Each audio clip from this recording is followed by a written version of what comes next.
Nasa Pasig City Jail si Pastor Apollo Kibuloy.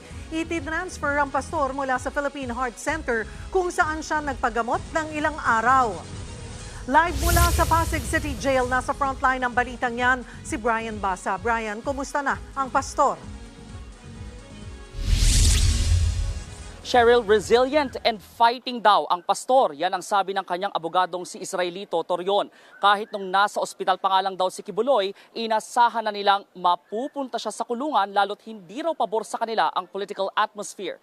Pasado alas 5 ng hapon nang maipasok ang Kingdom of Jesus Christ founder sa Pasig City Jail. Qualified human trafficking ang kinahaharap niyang kaso sa korte sa Pasig. Sakay si Kibuloy ng isang puting van, nakatakip ang halos buong muka ng pastor at nakasuot pa ng hard hat. Si Attorney Torion ang sumalubong kay Kibuloy rito. Inilipat si Kibuloy mula sa Philippine Heart Center. Doon siya nagpagamot matapos makaranas ng irregular na tibok ng puso at impeksyon sa dental implant. Unang isinugod si Kibuloy sa ospital noong November 9. November 16 siya dapat ibabalik sa PNP Custodial Facility sa Camp Crame, pero napalawig ang kanyang medical furlough hanggang ngayong araw. Nakapag-apela pa si Kibuloy para hindi matuloy ang paglipat sa kanya sa Pasig City Jail, pero nakabinbin pa rin ito hanggang ngayon dahil nasa abroad ang presiding judge. Kaya sa Pasig City Jail pa rin dinala si Kibuloy. Narito ang pahayag ng abogado ng pastor. Prepared naman yun siya mentally. I already explained to him the possible scenarios that may happen.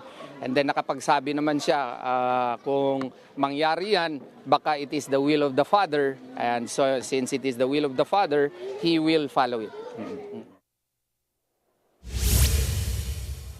Pagkapasok sa pasilidad, dumaan daw sa tinatawag na commitment procedure si Kibuloy.